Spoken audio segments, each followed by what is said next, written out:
औरंगजेबाने शाहू महाराजांना धर्म परिवर्तनासाठी सांगितलं नाही का?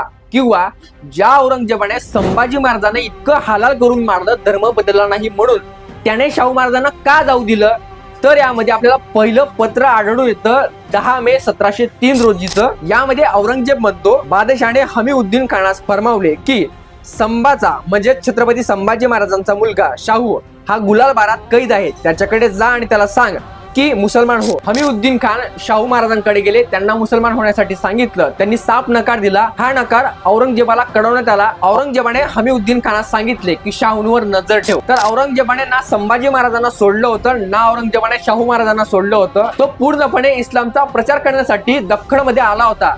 ही लढाई सत्तेची नसून पूर्णपणे धर्माचीच होती, ही आपल्याला औरंगजेबाच्या पत्रावरून क्लिअरली समजतं. यामध्ये त्यांनी शाहू महाराजांना जिवंत यासाठी ठेवलं की उद्या उठून मराठ्यांसोबत तहाची वेळ आली तर शाहू महाराजांना पुढे करून आपण दिल्लीला परत जाऊ शकू, किंवा शाहू महाराजांना मराठ्यांच्या तख्तावर बसवून मराठ्यांचा पूर्ण कारभार हा आपल्या हाती घ्यावा, हा त्याचा मनसबा होता.